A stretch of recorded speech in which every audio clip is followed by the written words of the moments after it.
സത്യത്തിൽ ഈ ജാസ്മിൻ്റെ കയ്യിൽ നിന്ന് ഒരു തുള്ളി വെള്ളം വാങ്ങിച്ച് കുടിക്കണമെങ്കിലും അത്രയും ശ്രദ്ധിച്ചും അല്ലാന്നുണ്ടെങ്കിൽ അറപ്പും വെറുപ്പും തോന്നിയിട്ടും കുടിക്കേണ്ട അവസ്ഥയാണുള്ളത്. അല്ല, ഈ പലതരത്തിലുള്ള വീഡിയോകളാണ് ജാസ്മിൻ്റെ സോഷ്യൽ മീഡിയയിൽ വൈറലാവുന്നത്.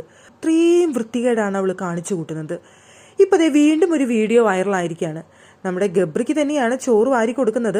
അതുകൊണ്ട് നമ്മളാരും അത് കണ്ട് അസ്വസ്ഥതപ്പെടേണ്ട ആവശ്യകതയില്ല. നമ്മളാരും അവളുടെ കയ്യിൽ നിന്ന് വാങ്ങിച്ച് കഴിക്കുന്നില്ല.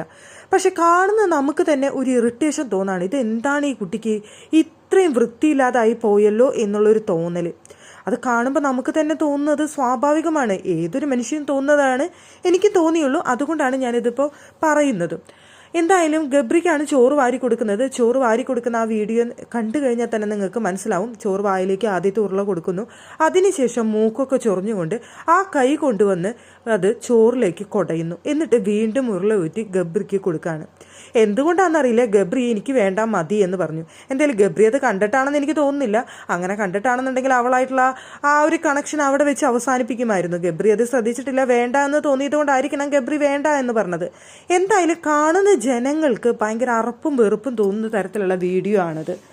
ഒരു തരത്തിലും ഈ കൊച്ചിനെ ഒരു തരത്തിലുള്ള വൃത്തിയുമില്ലേ എന്നാണ് തോന്നുന്നത്. ഒന്നരാടെ കുളിക്കുക എന്ന് പറഞ്ഞു. അതും കഴിഞ്ഞ് കിച്ചണിൽ നിന്ന് ചായയുടെ മുന്നിൽ വെച്ച് തുമ്മിയതും, ചായ ഉണ്ടാക്കുന്ന സമയത്ത് വായിലേക്ക് ചായ ഒഴിച്ച് കുടിച്ചിട്ട് ആ ഇതുകൊണ്ട് കൊണ്ടുവന്ന് ചായയിൽ കൊണ്ടുവന്ന് ഇളക്കുന്നതും ഒറ്റിക്കുന്നതും, ഇപ്പം അത് ചോറ് വാരി കൊടുക്കുമ്പോൾ മൂക്ക് ചൊറിഞ്ഞ് മൂക്കൊണ്ട് കൈ നന്നായിട്ടാക്കിയിട്ട് ആ കൈ കൊണ്ടുവന്നിട്ട് ചോറിലേക്ക് കുടയുന്നു. എന്തൊക്കെ വൃത്തികേടുകളാണ് ഈ കുട്ടി ചെയ്തു കൂട്ടുന്നതെന്ന് ഒരു എത്തും പിടുത്തം കിട്ടുന്നില്ല. ബിഗ് ബോസ് വീട്ടിലുള്ളവർ ഇതൊന്നും കാണാത്തത് കൊണ്ട് മാത്രമാണ് ജാസ്മിനെ കിച്ചണിലേക്ക് കയറ്റുന്നത്.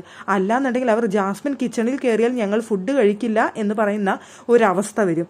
അതുമാത്രമല്ല, ഈ വീഡിയോകളും ഈ കാര്യങ്ങളും എല്ലാം കണ്ടുകൊണ്ടാണ് ഇനി എന്തായാലും വീട്ടിലേക്ക് എത്തുന്ന വൈൽഡ് കാർഡ്സ്. അതിലാണ് ഇനി നമുക്കൊരു പ്രതീക്ഷയുള്ളത്. അവരെത്തുന്നത് എന്തായാലും അവരിത് പൊളിച്ചെടുക്കാനുള്ള ചാൻസാണ് കാണുന്നത്. വരുന്നവർ നല്ല തൻ്റെടമുള്ള നല്ല ഗെയിമേഴ്സ് ആണെന്നുണ്ടെങ്കിൽ, ഇപ്പം വീട്ടിൽ നിൽക്കുന്ന ഇവരെ പോലെയുള്ള ഒന്നിനും കൊള്ളാത്ത ആൾക്കാരാണെന്നുണ്ടെങ്കിൽ ആരും ചോദിക്കാൻ പോകുന്നില്ല. എന്തായാലും ഇനി വരുന്നവർ ഇതൊക്കെ കണ്ടുകൊണ്ടാണ് വരുന്നത് വീട്ടിലോട്ട്. അപ്പോൾ ഇവർക്ക് എവിടെ കളിക്കണം, എങ്ങനെ കളിക്കണം എന്ന് ഇവർക്ക് നല്ല വ്യക്തമായ ധാരണയോട് കൂടിയായിരിക്കണം അവിടെ വൈൽഡ് കാർഡ്സ് വരുന്നത്. അവരെങ്കിലും ഇത് ചോദിച്ച് എടുത്തിട്ട് അലക്കേണ്ടതും അതിനെ ഈ ഒന്നരാടം കുളി അവസാനിപ്പിക്കേണ്ടതും ആ പേഴ്സണൽ ഹൈജീൻ അത് അത്രയും വേണമെന്ന് അവിടെ നിർബന്ധിക്കുകയും അതിനെ ലാലേട്ടൻ തന്നെ വന്നുകൊണ്ട് അതിനെ ഒരു തീരുമാനമെടുക്കുകയും വേണ്ടതാണെന്നാണ് എനിക്ക് തോന്നുന്നത്.